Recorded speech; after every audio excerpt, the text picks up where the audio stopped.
The Paramyxoviridae viruses. The Paramyxoviridae are very important viruses. They are large, enveloped with a helical capsule, and they have a linear, single-stranded, negative-sense RNA genome. So again, if you remember anything about this particular family of virus, this is a negative-sense RNA virus, which means that it must carry, and it does, its own RNA-dependent RNA polymerase, the RDRP. You can see on a transmission electron micrograph in front of you a picture of one of the paramyxoviruses, and it's a very large-shaped organism. There are many medically relevant species in this family, the Paramyxoviridae. Measles virus, mumps virus, the human parainfluenza virus, cause of croup, respiratory syncytial virus, a huge cause of bronchiolitis in children, and then the human metapneumovirus, which is very much almost like a combination of parainfluenza and respiratory syncytial virus. So a whole bunch of nasties in this particular family. So all of these viruses, the paramyxoviruses, have the same pathogenesis. So they start with a two-step binding process. The first is attaching to their target cell via a fusion protein, the F protein.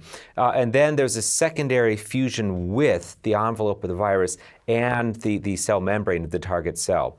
And then the capsid itself is released into the cell. Now, importantly, one cell can be infected with or attacked by multiple of the paramyxoviruses, giving it the appearance of a multinucleated cell. It's just a whole bunch of viral capsids inside that cell.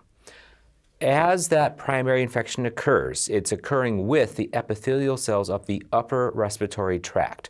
Kind of makes sense because all of these have a respiratory droplet transmission. And so one breathes in the virus, they attack the upper respiratory tract, and one gets these viruses bound to the airway respiratory epithelium.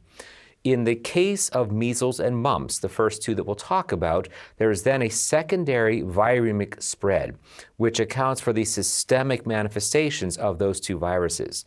In the case of the parainfluenza, RSV, and human metapneumovirus, there is not a viremia. So they account for primarily respiratory symptoms.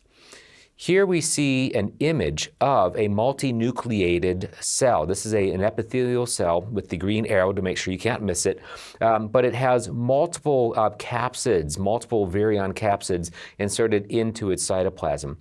Now, importantly, this whole family of cells are both sensitive to and inducers of interferon. So they almost self-stimulate to create even further impact through the effects of interferon.